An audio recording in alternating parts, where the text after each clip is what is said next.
श्री स्वामी समर्थ महाराज की जय. अध्याय 7वा, 8वा, 9वा. श्री स्वामी समर्थ महाराज की जय. अध्याय 7वा. श्री गणेशाय नमः. जय जयाजी निर्गुणा, जय जयाजी सनातना, जय जयाजी अगारहरणा, लोकपाला सर्वेशा, अक्कलकोटी मालजी नृपती समर्थ चरणी यांची भक्ती स्वहस्ते सेवा नित्य करती, जाणून येती परब्रह्म वेदांत आवडे त्याचे श्रवण करती, दिवसेंदिवशी हेरळी करता शास्त्रांची वेतने देऊनी ठेविले. त्या समयी मुंबापुरी विष्णुबुवा ब्रह्मचारी प्राकृत भाषण वेदांतरी करुणी लोकोपदिशिती, त्यासी आणावे अक्कलकोटी हेतू उपजलन रूपपोटी बहुत करुणी खटापटी भुवांची शेवटी आणले. रात्रंदिन रूप मंदिरी वेदांत चर्चा ब्रह्मचारी करिता तेने अंतरी नृपती बहु सुखावे. ख्याती वाढली लोकांत स्तुती करीती जनसमस्त सदा चर्चा वेदांत राजगृही होत असे. एके दिवशी सहज स्थिती ब्रह्मचारी दर्शन येती, श्रेष्ठ जन सांगती कित्येक होते त्यावेळी. पहावया येतीचे लक्षण ब्रह्मचारी करीती भाषण, काही वेदांत विषय काढून प्रश्न करीती स्वामीसी. ब्रह्मपद तदाकार काय केल्याने होय निर्धार, एसे 19 येती राजा हसले. मुखे काही न बोलती वारंवार हास्य करीती, पाहुणी अशी विचित्र वृत्ती बुवा म्हणती काय म्हणी. हा तो वेडा संन्यासी भुरळ पडली लोकांसी, लागले व्यर्थ भक्तींसी यानं ढोंग माजविले. तेथून निघाले ब्रह्मचारी आले सत्वर बाहेरी, लोकां बोलती हास्य तरी तुम्ही व्यर्थ बसला हो.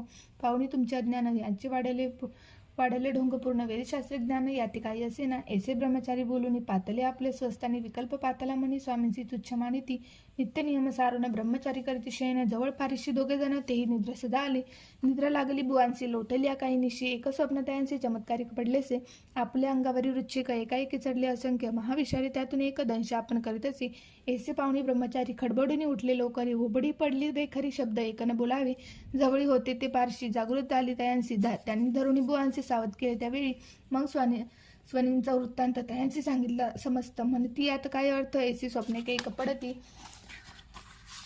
असो दुसऱ्याच दिवशी बुवा आले स्वामींपाशी, पुसता मागील प्रश्नाची खदाखदा स्वामी हसले. मग काय बोलती ईश्वर, ब्रह्मपद तदाकार होण्याविषयांतर तुझे जरी इच्छित असे, तरी स्वप्ने देखुनी वृश्चिकांसी काय म्हणून भ्यालासी, जरी वृथा भय मानितोसी. मग ब्रह्मपद जाणी कैसे, ब्रह्मपद तदाकार होणे हे नवे सोपे बोलणे, यासी लागली कष्ट करणे फुकट होता नयेची. बुवार प्रतिपटली खून धरिले तत्काळ स्वामीचरण, प्रेमाश्रुनी भरले नयन कंठ झाला सदादित. तया समयापासून भक्त जडली स्वामींचरणी, अहंकार गेला गळून ब्रह्मपदा योग्य झाले. इति स्वामीचरित्र सारामृत नाना प्रकृत कथा समंत सदा परिचित भाविक भक्त.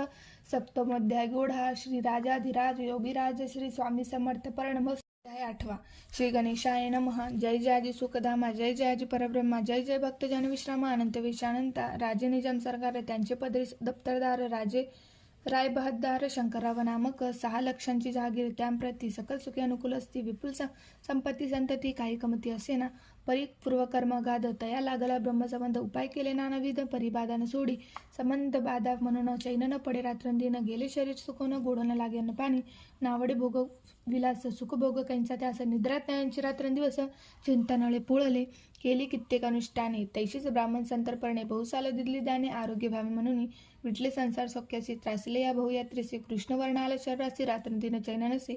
कोणा लागी जावे शरण, मजवरी कृपा करील कोण. सोडविल व्याधीपासून ऐसा कोण समर्थ. मग गेला एक विचार, प्रसिद्ध क्षेत्र श्री गाणगापूर, तेथे जाऊन अहोरात्र दत्त सेवा करावी. सेवा केली बहुस्वस, ऐसे लोटले 3 मास. एक रात्री त्यास स्वप्ने दृष्टांत झाला, अक्कलकोटी जावे तुवा, तेथे करावी स्वामी सेवा. येती वचनी भाव धरावा, तेने व्याधी जाई दुरी. तरी ते तिची राहिले, आणखी अनुष्ठान आरंभिले. पुन्हा त्यांचे स्वप्न पडले, अक्कलकोटी जावेत्वा. हे जाणून हित गोष्टी मानसी विचारून शेवटी त्वरित आले अक्कलकोटी, प्रिय पत्नी सहित. त्या नगरीच्या नरनारी कामधंदा करीत घरी, स्वामीचरित्र परस्परी प्रेमभावे सांगती. कित्येक प्रातस्थाने करुणी पूजाद्रव्य घेऊन अर्पवाया स्वामी समर्थ चरणी जाती अति त्वरेने. इथे श्री स्वामीचरित्र सारामृत नाना प्रकृत कथा समंत सदा परिसोत प्रेमळ भक्त. अष्टमोध्याय गोढा. श्री स्वामी चरणाविंदर्पणमस्तु. इति स्वामीचरित्र सारामृते अष्टमोध्याय शिरस्तु. अध्याय 9वा. श्री गणेशाय नमः. घरोघरी स्वामी कीर्तने नित्य होती, ब्राह्मण भोजने. स्वामी नामांची जपज्ञाने अखंडित चालती. दिगंतरी गाजली ख्याती, कामना धरुणी चित्ते. बहु लोक दर्शना येती अक्कलकोट नगरात. ब्राह्मण क्षत्रिय वैशाधिक शूद्र आणि अनामिक, पारसी यवन भाविक दर्शना येती धावणी. यात्रेची गर्दी भारी, सदा आनंदमय नगरी. साधू संत ब्रह्मचारी फकीर संन्यासी येते पै. किती वर्णवी महिमान, जेथे अवतरले परब्रह्म, ते नगरी वैकुंठ धाम प्रत्यक्ष बासू लागली. असो यशा नगरात शंकरराव प्रवेशात आनंदमय झाले चित्त, समाधान वाटले. जे होते स्वामीसेवक त्यात सुंदराबाई मुख्य. स्वामीसेवा सकळी तिच्या हस्ते होत असे. व्याधी दूर करावी म्हणून विनंती करायला स्वामीचरणी, तरी आपण लागून द्रव्य काही देईना. बाईचे द्रव्य लोभपूर्ण आनंदालिती याचे मन म्हणे मी तुके करीन 2 सहस्र रुपये द्याल की. ते म्हणे ती बाईंसी तुके कार्य जरी करीसी तरी 10 सहस्र रुपयांसी देईल सत्यवचने. बाई विस्मित झाली अंतरी. ती म्हणे सत्य जरी तरी उदक घेऊन करी संकल्पन आपण सोडावा. शंकरराव तैसे करिता. बाई आनंदली चित्ती म्हणे मी प्रार्थना स्वामींप्रती काय आपले करी. आई स्वामीसी बोले वचन हे गृहस्थ थोर कुलीन परिपूर्व कर्म या लागून ब्रह्मासंबंध पीडितो तरी आता कृपा करून मुक्त करावी व्याधीपासून. असे एकता वरदानी समर्थ तेथून उठले. यवन स्मशानभूमीत आले यतिराज त्वरित. एका नूतन खचिंत निजले छाटी टाकून. सेवे करी शंकररावांसी म्हणती लीला करून अशी चुकविले तुमच्या मरणाची निश्चय मानसे धरावा. शंकररावे त्या दिवशी खाना दिदला वकिरांची आणि शेखनूर दुर्गेसी एक कफनी चढवली. मग काही दिवस लोटतो स्वामी राजा आज्ञापित बारीक वाटून निंबपत्र 10 मिरी त्यात घालावी.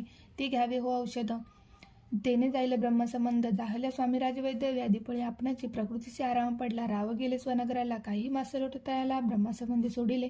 मग पुन्हा आनंदेसी दर्शनाले अक्कलकोटासे घेऊन स्वामी दर्शनाचे आनंदित झाले. म्हणे ती व्याधी गेल्यानंतर रुपये देईन 10 सहस्र. ऐसा केला निर्धार त्यांचे काय करावे.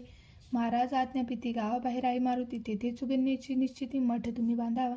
ईशा एकांतस्थानी राहणार नाही कोणी. ऐसी विनंती स्वामीचरणी कारभारी करिता ती सर्वानुमती तेथेची मठ बांधेला चुनग्याची किती शंकररावांची अजरामर राहिली. इति श्री स्वामीचरित्र सारामृत नाना प्रकृत कथा समंत सदा परिसद भावी भक्त नवमोध्याय गूढा.